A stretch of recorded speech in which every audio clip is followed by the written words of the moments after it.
वायु तथा जल का प्रदूषण। पहेली और बूझो यह जानकर फूले नहीं समा रहे थे कि आगरा का ताजमहल संसार के 7 आश्चर्यों में से एक है, परंतु यह सुनकर वे दुखी भी थे कि सफेद संगमरमर की इस इमारत की भव्यता को इसके चारों ओर के क्षेत्र के वायु प्रदूषण से खतरा है। वे यह जानने के लिए उत्सुक थे कि वायु तथा जल प्रदूषण से निपटने के लिए क्या किया जा सकता है। हम सब जागरूक हैं कि हमारा पर्यावरण अब वैसा नहीं है जैसा पहले था। हमारे बूढ़े बड़े बूढ़े नीले आकाश तथा स्वच्छ जल एवं शुद्ध वायु के विषय में बातचीत करते हैं जो उनके समय में उपलब्ध थे। जनसंचार के साधन या पर्यावरण की गुणवत्ता में निरंतर हो रही गिरावट के विषय में नियमित रूप से जानकारी देते रहते हैं। हम स्वयं अपने जीवन में वायु तथा जल की गुणवत्ता में हो रही गिरावट के दुष्प्रभाव का अनुभव करते हैं। उदाहरण के लिए श्वसन रोगों से पीड़ित व्यक्तियों की संख्या में निरंतर वृद्धि हो रही है। हम उस समय की कल्पना मात्र से ही भयभीत हो जाते हैं जब हम स्वच्छ वायु तथा जल उपलब्ध नहीं होंगे। अपने आपने अपनी पिछली कक्षाओं में वायु तथा जल के महत्व को समझ लिया है। इस अध्याय में हम अपने आसपास होने वाले हानिकारक परिवर्तनों तथा हमारे जीवन पर इनके प्रभावों के विषय में अध्ययन करेंगे। वायु प्रदूषण। हम कुछ समय तक भोजन के बिना जीवित रह सकते हैं, परंतु वायु के बिना तो हम कुछ क्षण भी जीवित नहीं रह सकते। यह साधारण तथ्य हमें बताते हैं कि स्वच्छ वायु हमारे लिए कितनी महत्वपूर्ण है। आप यह जानते हैं कि वायु गैसों का मिश्रण है। आयतन के अनुसार इस मिश्रण में लगभग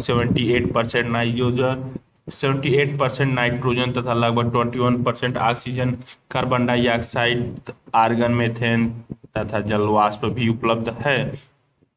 अल्प मात्रा में उपस्थित है। क्रियाकलाप 18.1। आपने धुआं उगलते ईंट के भट्ठे के निकट से गुजरते समय अपनी नाक को ढका होगा। आपको भीड़ वाली सड़कों पर चलते समय खांसी आई होगी। क्रियाकलाप 18.1। अपने अनुभव के आधार पर नीचे दिए गए स्थानों पर वायु की गुणवत्ता की तुलना कीजिए। उपवन तथा भीड़ वाली सड़क, आवासीय क्षेत्र तथा औद्योगिक क्षेत्र। दिन में विभिन्न समयों पर जैसे प्रातः काल, दोपहर तथा सायंकाल में भीड़ वाला चौराहा। गांव तथा शहरों की भीड़ भाड़ वाली सड़क।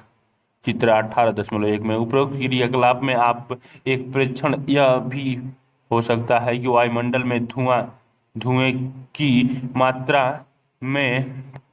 मात्रा में अंतर है। क्या आप जानते हैं कि यह धुआं कहाँ से आया होगा? इस प्रकार के पदार्थ जैसे उद्योगों व स्वचालित वाहनों से निकले धुओं के मिल जाने से भिन्न भिन्न स्थानों के वायुमंडल की प्रकृति एवं संगठन में बदलाव आ जाता है। जब वायु ऐसे अनचाहे पदार्थों के द्वारा संदूषित हो जाती है जो सजीव तथा निर्जीव दोनों के लिए हानिकारक है, तो इसे वायु प्रदूषण कहते हैं।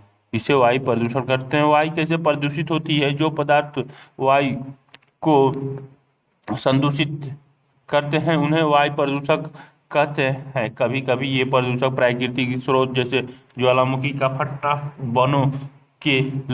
बनों में लगने वाली आग से उठा धुआं अथवा धूल द्वारा आ सकते हैं। मानवीय क्रियाकलाप के द्वारा भी वायु में प्रदूषक मिलते रहते हैं। इन वायु प्रदूषक का स्रोत फैक्ट्री, विद्युत संयंत्र, स्वचालित वाहन, निर्यातक, जलवान, लकड़ी तथा उपेलों के जलने से निकला हुआ धुआं हो सकता है। चित्र 18.2 में निकला हुआ फैक्ट्री से निकलता हुआ धुआं दिखाया गया है। फैक्ट्री से निकलता हुआ धुआं चित्र में दिखाया गया। क्रियाकलाप 2 अपने समाचार पत्रों में पढ़ा होगा कि बच्चों में श्वसन समस्याएं दिन प्रतिदिन बढ़ती जा रही है। श्वसन समस्याओं से कितने बच्चे पीड़ित हैं, इसे ज्ञात करने के लिए आप अपने मित्रों तथा पास पड़ोस के घरों का सर्वेक्षण कीजिए। बहुत सी श्वसन समस्याएं वायु प्रदूषण के कारण होती हैं। आइए यह जानने का प्रयास करें कि प्रदूषित वायु में कौन सी पदार्थ अथवा प्रदूषक उपस्थित होते हैं। क्या आपने कभी यह ध्यान दिया है कि हमारे शहरों में कितने तेजी से वाहनों की संख्या बढ़ रही है। वाहन अधिक मात्रा में carbon monoxide, carbon dioxide, nitrogen oxide तथा धुआं उत्पन्न करते हैं। चित्र 18.3 पेट्रोल तथा डीजल जैसे ईंधनों के अपूर्ण दहन से कार्बन मोनोऑक्साइड उत्पन्न होती है। यह एक विषैली गैस है। यह रुधिर में ऑक्सीजन वाहक क्षमता को घटा देती है। चित्र में स्वचालित वाहन के कारण वायु प्रदूषण। चित्र 18.3 क्या आप जानते हैं यदि दिल्ली में पंजीकृत वाहनों को एक के बाद एक लाइन में खड़ा करें तो यह संसार की दो सर्वाधिक लंबी नदियों नील तथा अमेजन की संयुक्त लंबाई के लगभग बराबर हो जाएगी। बुझो को विशेषता सर्दियों में वायुमंडल में दिखने वाली कोहरा जैसी मोटी परत याद है। यह धूम कोहरा होता है जो धुएं तथा कोहरे से बनता है। धुएं में नाइट्रोजन के ऑक्साइड उपस्थित हो सकते हैं जो अन्य वायु प्रदूषकों तथा कोहरे के संयोग से धूम कोहरा बनते हैं। इसके कारण सांस लेने में कठिनाई वाले रोग जैसे दमा, खांसी, बच्चों में सांस के साथ हरहराहट उत्पन्न हो जाते हैं।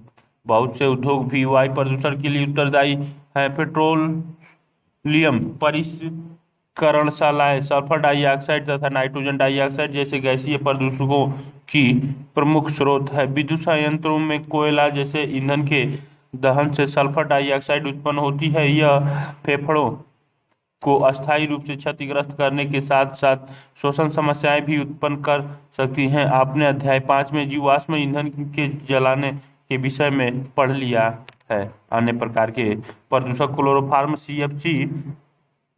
सीएफसी गैस है जिनका उपयोग रेफ्रिजरेटर, एयर कंडीशन तथा एरोसोल फुहारों में होता है।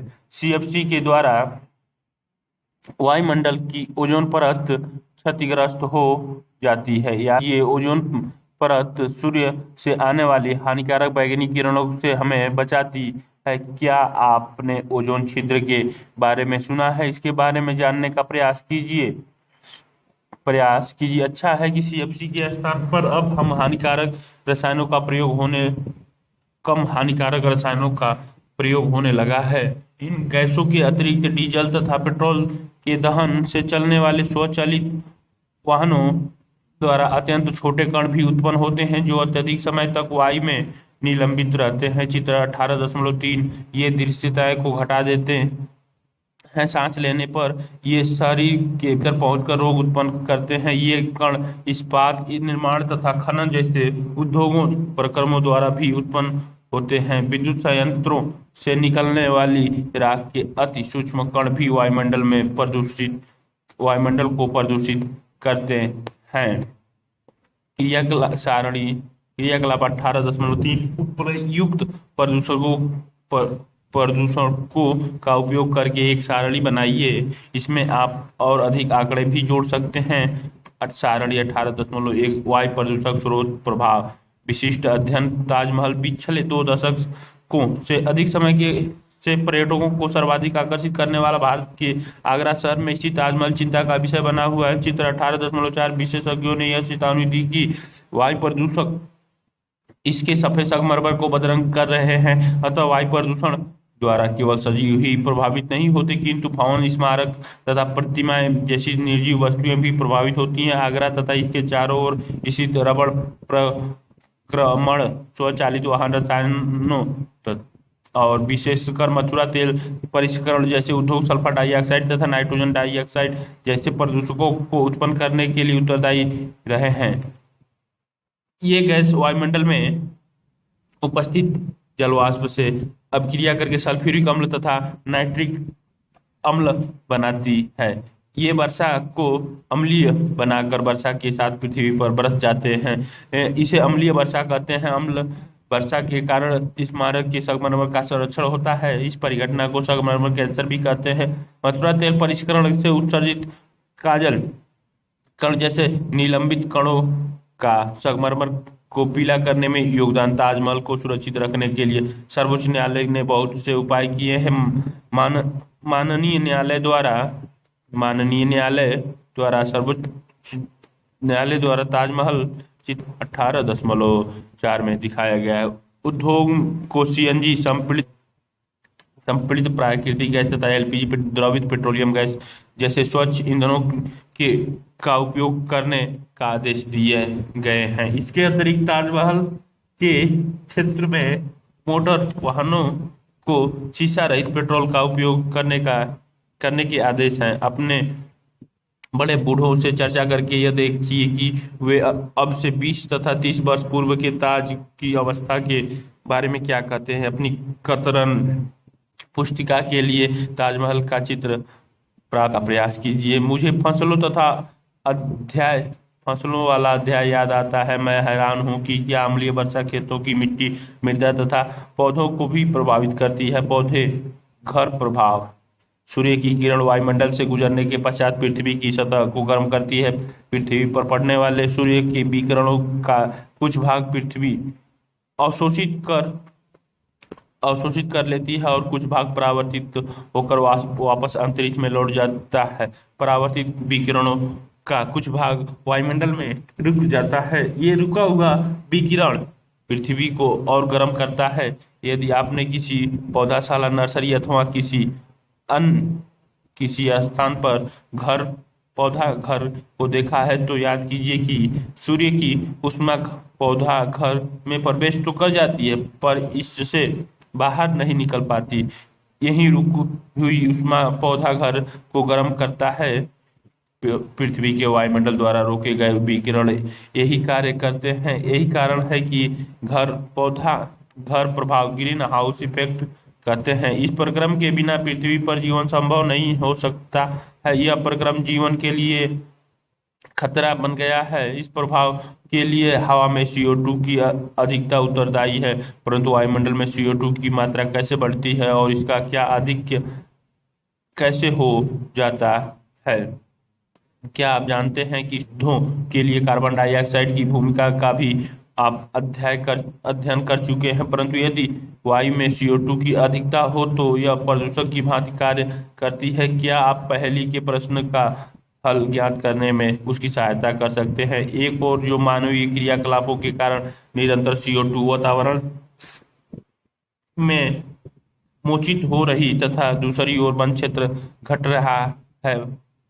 पौधे प्रकाश संश्लेषण के लिए वायुमंडल में CO2 का उपयोग करते हैं, जिसके कारण वायु में CO2 की मात्रा कम हो जाती है। वन उन्मूलन के कारण वायु में CO2 की मात्रा बढ़ जाती है, क्योंकि CO2 की खपत करने वाले वृक्षों की संख्या घट जाती है। इसी प्रकार मानवीय क्रियाकलाप वायुमंडल में CO2 के संचय में योगदान देते हैं। CO2 को ऊष्मा लेती है और इसे वायुमंडल में नहीं जाने देती। परिणाम स्वरूप वायुमंडल के औसतन ताप में निरंतर वृद्धि हो रही है।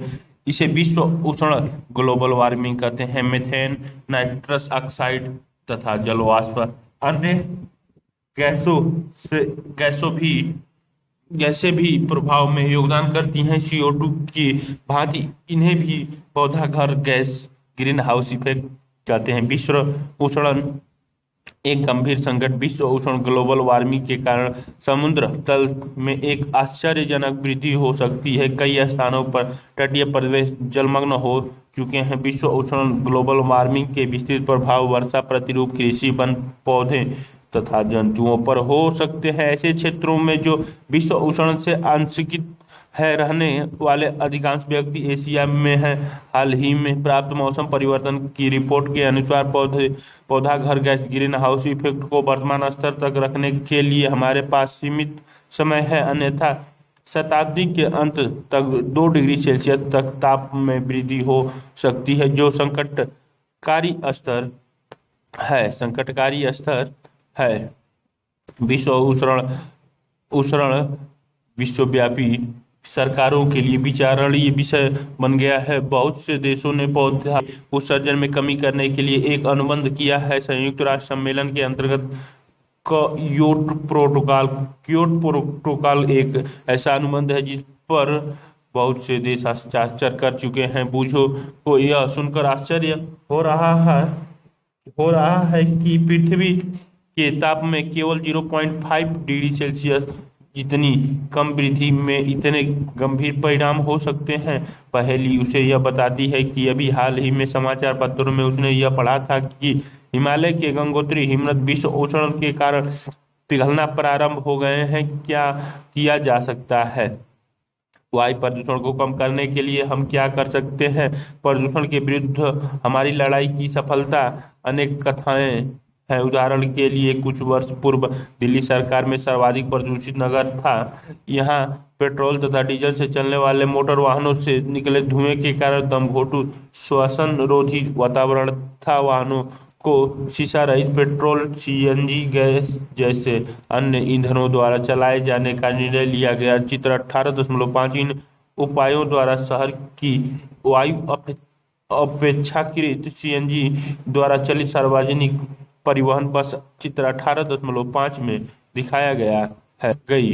अब आप भी ऐसे कुछ उदाहरण जानते हैं जिनसे आपके क्षेत्र में वायु प्रदूषण को कम किया गया है? इन उदाहरणों को अपनी मित्रों से चर्चा करिए। क्या आप विद्यालय में बच्चों द्वारा चलाए गए अभियान पटाखों का बहिष्कार करिए के विषय में जानते हैं? इस अभियान ने दिवाली के दिनों में वायु प्रदूषण के स्तर में काफी अंतर ला दिया। सरकार तथा अन्य एजेंसियों द्वारा विभिन्न स्थानों पर वायु की गुणवत्ता का नियमित मॉनिटरिंग किया जाता है। इन आंकड़ों का उपयोग कर हम अपने मित्रों तथा पड़ोसियों में वायु प्रदूषण के प्रति जागरूकता उत्पन्न कर सकते हैं। हम अपनी ऊर्जा की आवश्यकता की पूर्ति के लिए जीवाश्म ईंधन के स्थान पर वैकल्पिक ईंधनों को अपनाने ये वैकल्पिक ईंधन सौर ऊर्जा, जल ऊर्जा और पवन ऊर्जा हो सकते हैं। क्रियाकलाप 18.4 विद्यालय पहुंचने के लिए आपके पास विभिन्न विकल्प हैं, जैसे पैदल चलकर, साइकिल चलाकर, बस अथवा अन्य सार्वजनिक परिवहन द्वारा यात्रा करके, व्यक्तिगत कार द्वारा अथवा कार में साझेदारी करके। इन विकल्पों की वायु की गुणवत्ता पर प्रभाव के बारे में अपनी कक्षा में चर्चा कीजिए।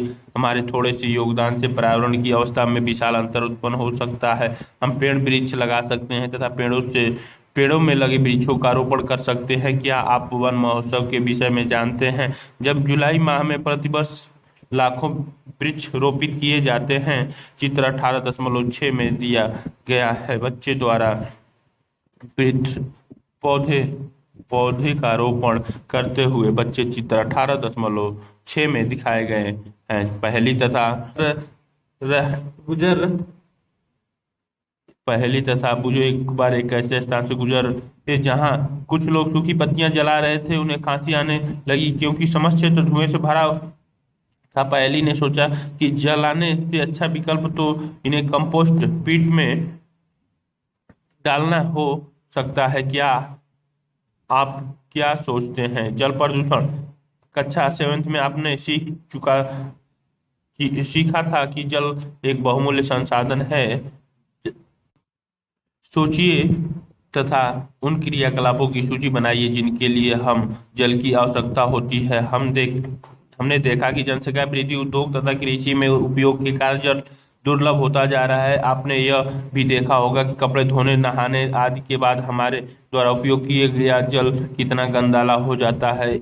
इसका यह अर्थ है कि जल में हम कुछ ऐसे पदार्थ मिला देते हैं जो उसकी गुणवत्ता को कम करके उससे के रंग और गंध को भी बदल देते हैं। जब भी बहुत मल, विषैली रसायन, गाद आदि जैसे हानिकारक पदार्थ जल में मिल जाते हैं तो जल प्रदूषित हो जाता है। जल को प्रदूषित करने वाले पदार्थक कहते हैं जल प्रदूषक कहते हैं। क्रियाकलाप 18.5 नल, कुएं तथा झील के जल के नमूने को एकत्र करने का प्रयास कीजिए। प्रत्येक को कांच के अलग अलग बर्तनों में उड़ेलिए। इनकी गंध, अम्लीयता तथा रंग की तुलना कीजिए। इस सारणी को भरिए। सारणी 18.2 नल का जल, गंध, अम्लीयता, रंग, तालाब का जल, नदी का जल, कुएं का जल, झील का जल। जल कैसे प्रदूषित होता है? विशिष्ट अध्ययन। गंगा भारत की प्रसिद्ध नदियों में से एक है। चित्र 18.7 यह अधिकांश उत्तरीय, केंद्रीय तथा पूर्वी भारतीय जनसंख्या गंगा गौमुख से निकलती है। गंगोत्री ग्लेशियर से हरिद्वार होते हुए नई दिल्ली, कानपुर, इलाहाबाद, इधर उत्तराखंड, उत्तर प्रदेश, हिमालय पर्वत की बगल से नेपाल, बनारस, बिहार, पटना पश्चिम बंगाल में चली जाती है। भूटान, बांग्लादेश, नेपाल, पश्चिम बंगाल, भारत, कोलकाता और बंगाल की खाड़ी में जाकर गिर जाती है। तो गंगा नदी का मार्ग दिखाया गया है का पोषण करती है। करोड़ों व्यक्ति अपने दैनिक आवश्यकताओं और जीविका के लिए इस पर निर्भर हैं, परंतु हाल ही में प्राकृतिक के लिए विश्वव्यापी कोष WWF द्वारा किए गए अध्ययन में यह पाया गया कि गंगा संसार के 10 ऐसी नदियों में से एक है जिनका अस्तित्व खतरे में है। इसके प्रदूषण स्तर में कई वर्षों से निरंतर वृद्धि हो रही है। इतने प्रदूषण स्तर तक पहुंचने के कारण यह है कि जिन शहरों तथा एवं बस्तियों से होकर यह नदी प्रवाहित हो रही है, वहाँ के निवासी अत्यधिक मात्रा में कूड़ा करकट, औपचारिक वहित मल, मृत जीव तथा अन्य वस्तु से हानिकारक पदार्थ सीधे ही इस नदी में फेंक रहे हैं। वास्तव में कई स्थानों पर प्रदूषण स्तर इतना अधिक है कि इसके जल में जल जीव जीवित नहीं रह पाते हैं। यहाँ यह नदी निर्जीव हो गई है। 1985 में इस नदी को बचाने के लिए एक महत्वाकांक्षी परियोजना आरंभ की गई थी, गंगा कार्य परियोजना। कहते हैं बढ़ती हुई जनसंख्या और औद्योगिकरण ने पहले से ही यह पहले से ही इस महाशक्तिशाली नदी को काफी हानि पहुंचा दी है। भारत सरकार ने 2016 में एक नए प्रस्ताव का शुभारंभ किया, जिसे स्वच्छ गंगा भारत मिशन के नाम से जाना गया और इस मिशन के अंतर्गत कार्य प्रगति पर है। स्थिति को भली भांति समझने के लिए एक विशिष्ट उदाहरण लेते हैं। उत्तर प्रदेश के कानपुर शहर में इस नदी को सर्वाधिक प्रदूषित फैलाव है। कानपुर उत्तर प्रदेश के अत्यधिक जनसंख्या वाले शहरों में से एक है। इस गंगा नदी का प्रदूषित फैलाव चित्र में 18.8 में दिखाया गया है। नदी में लोगों को स्नान करते, कपड़े धोते तथा मलमूत्र त्यागते देखा जा सकता है।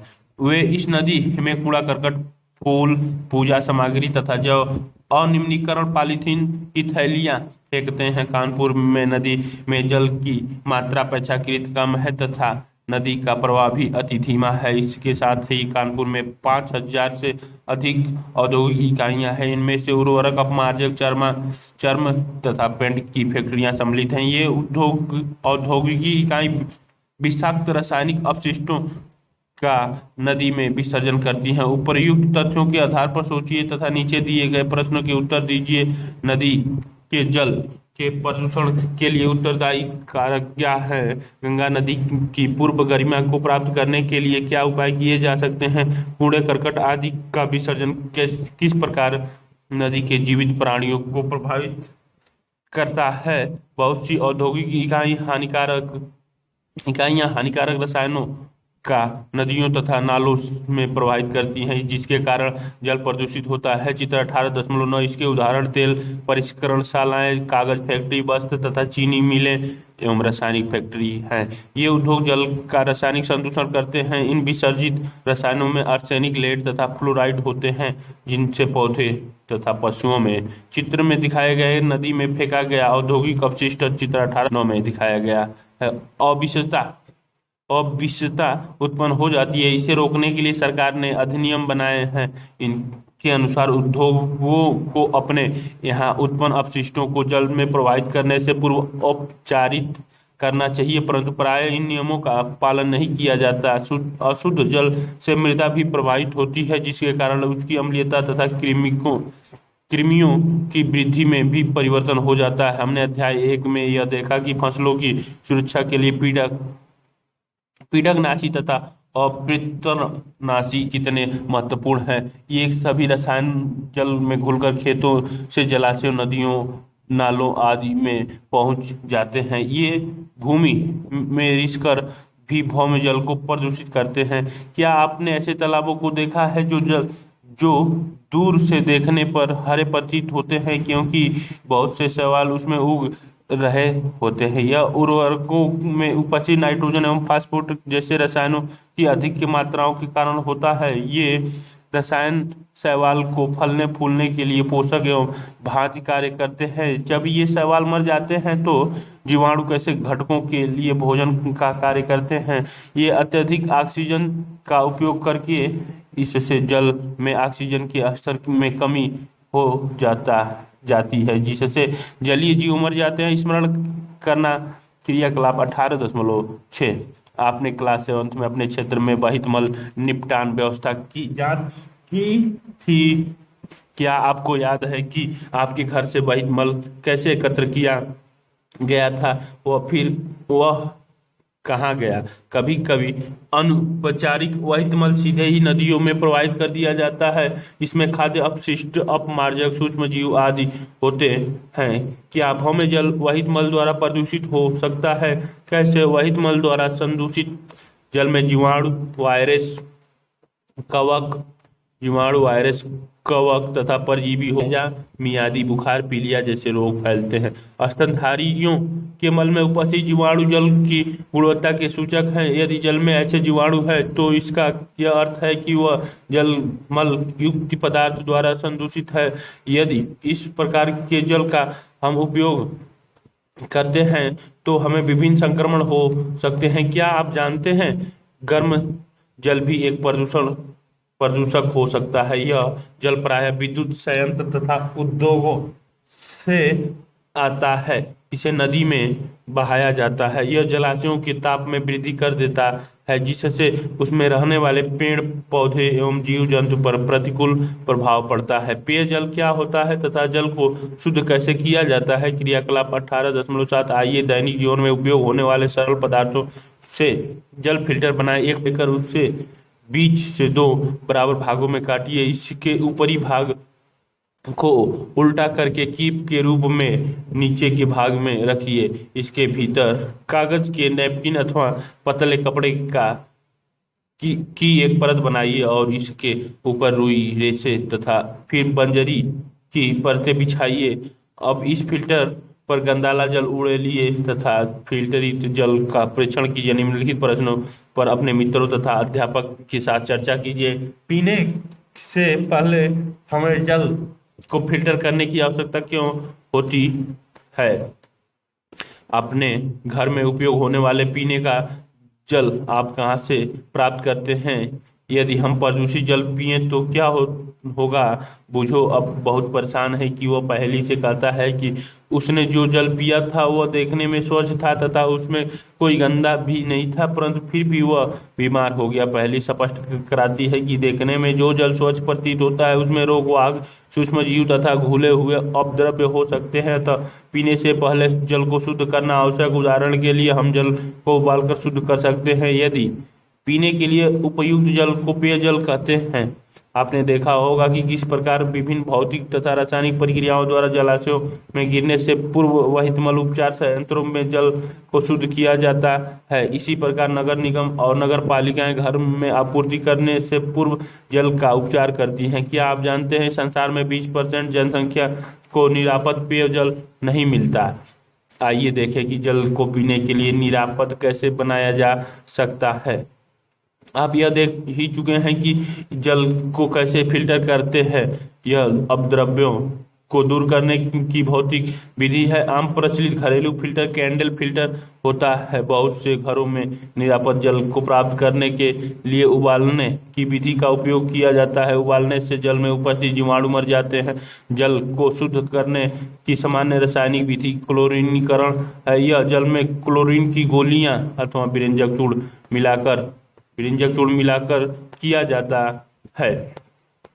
क्रियाकलाप 18.8 हमें सावधान रहना चाहिए कि इनकी गोलियों को निर्दिष्ट मात्रा से अधिक नहीं डालना चाहिए। क्रियाकलाप क्या किया जा सकता है? क्रियाकलाप 18.8 पता कीजिए कि आपके क्षेत्र में लोगों का जल प्रदूषण के बारे में जानकारी का स्तर क्या है। पीने के जल के स्रोत तथा वहित मल जल के बेवन की विधियों के आंकड़े एकत्र कीजिए। समुदाय में जल द्वारा होने वाले सामान्य रोग कौन से हैं? इसके लिए आप किस स्थानीय डॉक्टर, स्वास्थ्य कर्मचारी से परामर्श ले सकते हैं? इस क्षेत्र में कार्यरत सरकारी तथा गैर सरकारी संस्थाएं कौन कौन सी हैं? जनता में जागृति उत्पन्न करने के लिए इनके द्वारा क्या उपाय किए गए हैं? औद्योगिक इकाइयों के लिए बनाए गए नियमों को सख्ती से लागू किया जाना चाहिए ताकि प्रदूषित जल को सीधे ही नदियों तथा झीलों में नहीं बहाया जा सके। सभी औद्योगिक क्षेत्रों में जल उपचार संयंत्र स्थापित किए जाने चाहिए।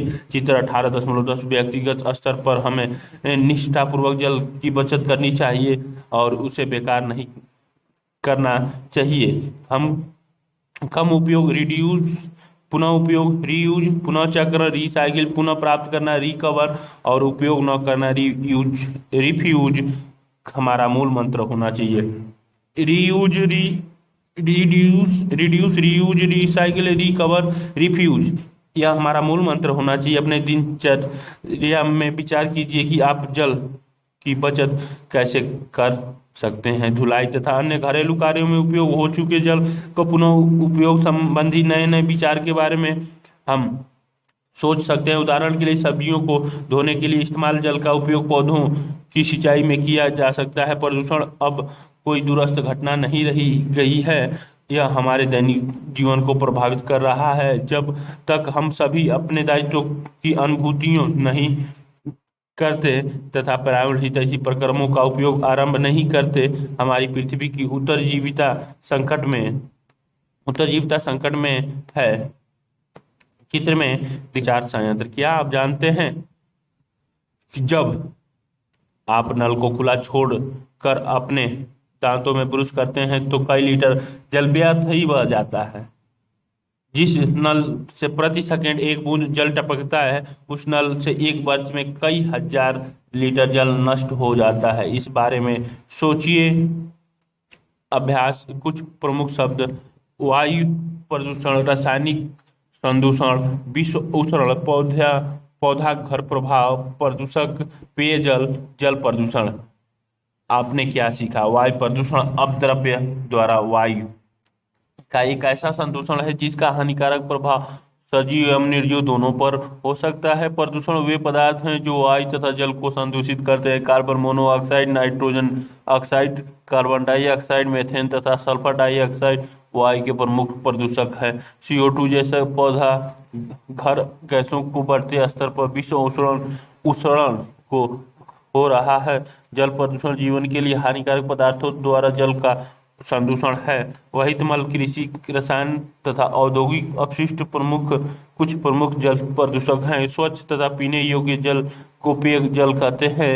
जल एक अनमोल प्राकृतिक संरक्षण के उपाय सीखने चाहिए। अभ्यास प्रश्न: विस्तारित अधिगम्य क्रियाकलाप परियोजना। कुछ शहरों में वाहनों के लिए प्रदूषण जांच कराना अनिवार्य हो गया। प्रदूषण जांच के प्रक्रम को सीखने के लिए किसी पेट्रोल पंप पर जाइए। निम्नलिखित के बारे में अपनी जानकारी को क्रमबद्ध रूप से लिखिए। प्रति माह प्रदूषण जांच किए गए वाहनों का औसत संख्या, प्रत्येक वाहनों की जांच में लगा समय, जांच किए गए प्रदूषण जांच का प्रक्रम, विभिन्न गैसों के उत्सर्जन को स्वीकृत स्तर, यदि उत्सर्जित गैस स्वीकृत सीमा से अधिक है तो किए जाने वाले उपाय, कितने समय के पश्चात प्रदूषण जांच की आवश्यकता होती है। क्या आपके विद्यालय ने पर्यावरण संबंधी जिन विभिन्न क्रियाकलापों के संपन्न करने का दायित्व लिया है उसका सर्वेक्षण कीजिए। कक्षा को स्वयं 2 समूह में बांटा जा सकता है तथा प्रत्येक समूह विभिन्न विषयों का सर्वेक्षण कर सकता है। उदाहरण के लिए, एक समूह यह देख सकता है कि विद्यालय में कोई पर्यावरण क्लब है अथवा नहीं। क्या उद्देश्य इसके क्या उद्देश्य हैं, इसके पूरे वर्ष की घटनाओं का क्रम क्या है, आप इसके सदस्य कैसे बन सकते हैं। यदि आपके विद्यालय में ऐसा कोई क्लब नहीं है तो अपने मित्रों के साथ आप ऐसा ही एक क्लब आरंभ कीजिए। अपने शिक्षक की सहायता से अपने शहर के आसपास अथवा किसी नदी के शैक्षणिक भ्रमण आयोजित कीजिए। भ्रमण के उपरांत निम्नलिखित परीक्षण ध्यान केंद्रित कीजिए। नदी का इतिहास, संस्कृति, परंपराएं, शहर की जल की आवश्यकताओं की पूर्ति में नदी की भूमिका, प्रदूषण की चिंता, प्रदूषण का स्रोत, नदी के तट के निकट और तट से दूर रहने वाले निवासियों पर प्रदूषण का प्रभाव। अपने शिक्षक तथा इंटरनेट यदि संभव हो की सहायता से यह पता लगाए कि विश्व उष्णन ग्लोबल वार्मिंग के नियंत्रण के लिए क्या कोई अंतर्राष्ट्रीय संधि हुई है, इन संधियों में किन गैसों को सम्मिलित किया गया है। परिभाषिक शब्दावली: अ से बने अंग, ऑर्गन, अंडा प्रयोजक जंतु, ओपरियस एनिमल्स, अंडे, एग्स, अंतःबंधन, इंटरलॉकिंग, अंतःस्रावी ग्रंथियां, ओरी ओरिन ग्लैंड अंतःबिंदु, ब्लाइंड स्पॉट, अग्निशामक, फायर एक्सटिंग्विशर, अधातु नॉन मेटल, अपकर्षण पूष, अभ्यरण सेंचुरी, अभिकर्षण पूल, अम्ल वर्षा एसिडिटी ग्रेन, अलैंगिक एसेक्सुअल रिप्रोडक्शन, असंपर्क नॉन कॉन्टैक्ट फोर्स, आशय आंतरिक संरचना, इंटरनल फर्टिलिजेशंस, अघात वर्जनीयता, मेबिलिटी, आदर्श ईंधन, आइडियल फ्यूल, आपतन कोण, एंगल ऑफ इंसिडेंट, आपतित किरण, इंसिडेंट रेज, आयाम, एम्पलीट्यूड, आवर्तकाल, टाइम पीरियड, आवेश हस्तांतरण, transfer of charge, insulin, electrode, ईंधन, फ्यूल, ईंधन दक्षता, फ्यूल इफिशियंसी, ऋण आवेश, चार्ज निगेटिव चार्ज, उपधातु, मेटलॉयड, उल्का, मेट्रोवर्स, उल्कापिंड, मेट्रोरिस्ट्स, उर्वरक, फर्टिलाइजर, उत्तक, टिश्यूज, उष्मीयमान, कोलोरीफिक वैल्यू, एक कोशिकीय, unicellular, adrenaline, Adam's apple, LED, oestrogen, acrylic, ओरान, लैरिनेक्स, कंठ कहते हैं, वाइब्रेशन, कंपन, कटाई, हार्वेस्टिंग, कठोरता, हार्डनेस, कर्णपटल, ईयरडम, कर्षण, ड्रैग, क्लोरोप्लास्ट, कवक, फंगी, कच्छा, ऑर्बिटल, कायांतरण, मेटामॉर्फिज्म, किण्वन, फर्मेंटेशंस, किशोरावस्था, एल्डोस्केंस, कृषि पद्धति, एग्रीकल्चर प्रैक्टिस, कृत्रिम उपग्रह, आर्टिफिशियल सैटेलाइट, कृत्रिम रेशम, आर्टिफिशियल सिल्क, केंद्रक, झिल्ली, न्यूक्लियस, मेम्ब्रेन, केंद्रिक, न्यूक्लियस, कैसिपिया, कोक हो गया, कोयला गैस, कोलतार, सेल, कोशिकांग, ऑर्गेनेल्स, कोशिका झिल्ली, सेल मेम्ब्रेन, कोशिका भित्ति, सेल वाल, खगोलीय पिंड, सेलेस्टियल्स ऑब्जेक्ट, खरपतवार, वीड्स, खरपतवारनाशी, वीड सीड्स, खरीफ, खाद, मेनुरी, गर्जन, थंडर, गर्भ, फेटस, गुणसूत्र, क्रोमोसोम, गुरुत्व, गुरुत्वीय बल, ग्रेविटेशनल फोर्स, गौण लैंगिक लक्षण, सेकेंडरी सेक्सुअल कैरेक्टर, ग्रह, प्लैनेट, घर्षण, फ्रैक्शन, चंद्रमा की कलाएं, फेज ऑफ अ मून, चालक, कंडक्टर, चुंबकीय बल, मैग्नेटिक फोर्स, जननात्मक स्वास्थ्य, रिप्रोडक्टिविटी, हेल्थ, जरायुज जंतु, विविप्रोवस एनिमल,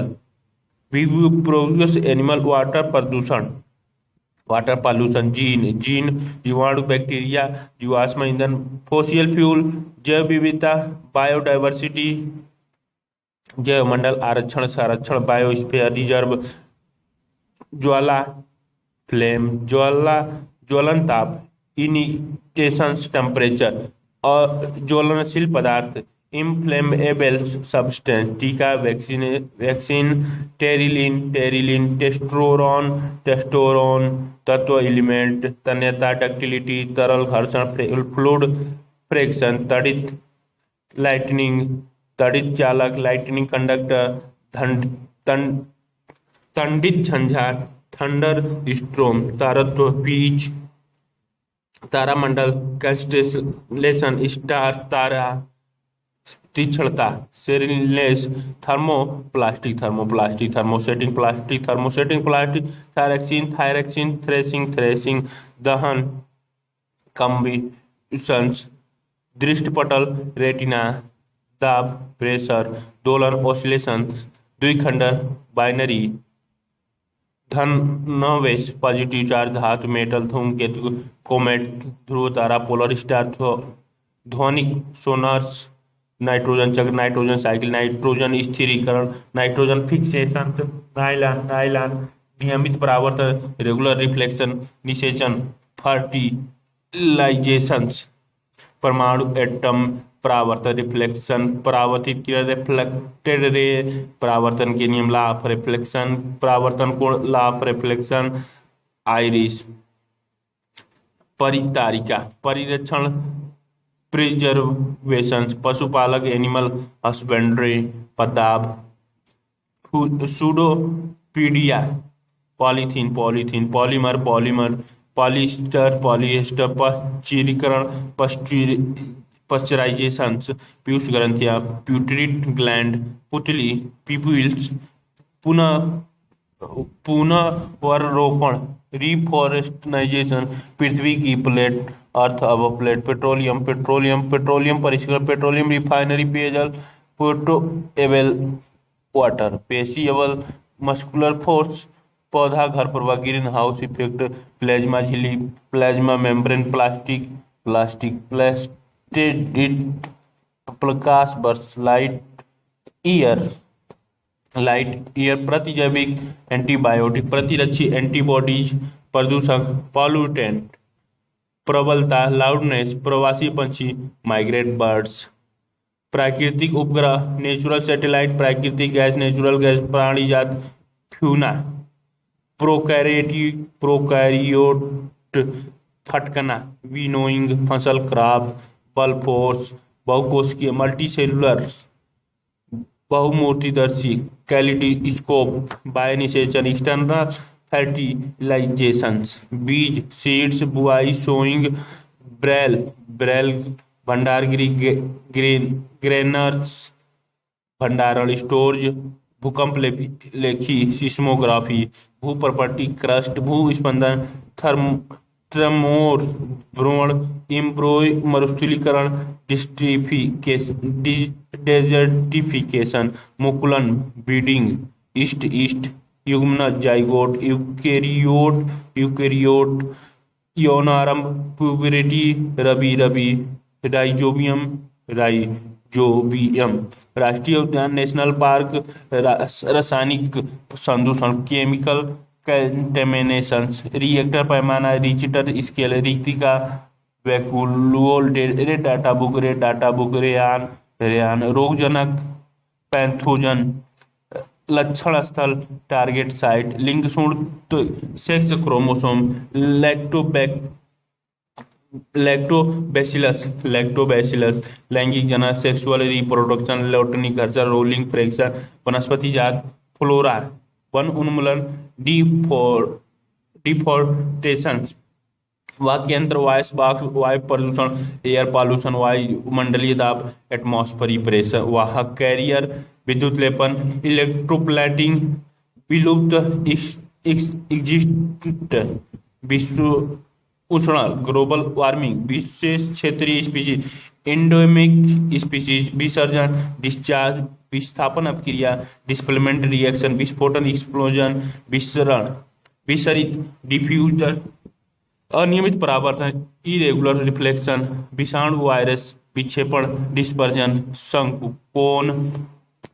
शंकु के बाद कौन आपको मिल गया, सालकाएं, रोड्स, शुक्राणु, स्पर्म, शैवाल, एलजी, श्वेत रक्त कोशिका, व्हाइट ब्लड सेल, श्वसन नलिका, विंड पाइप, स्थिर वैद्युत बल, इलेक्ट्रोस्टैटिक फोर्स, संकटपन स्पीशीज, एंड इनरेस्ट स्पीशीज, संक्रामक रोग, कम्युनिकेबल डाइजीज, संतुलित आहार, बैलेंस डाइट, सेंसेटिव फाइबर, सप्तऋषि, अर्सा मोजर, सर्पी घर्षण, स्लाइडिंग फ्रैक्शन, संपर्क बल, कांटेक्ट फोर्स, स्लाई सिंचाई, इरिगेशन, गुड कंडक्टर, सुचालक, सुदूर संवेदना, रिमोटिक सेंसिंग, सुनामी, सूक्ष्मजीव, माइक्रो ऑर्गेनिज्म, सोलर सिस्टम, स्नेहक, लुब्रिकेंट, स्वच्छ मंडल, कोर्निया, स्वर यंत्र, वॉइस बॉक्स, हर्ट्स, प्लग, हल्क, हार्मोन हीन चालक, पुअर कंडक्टर, क्षुद्र ग्रह, एस्ट्रोनॉट, श्रव्य, ऑडिएबल,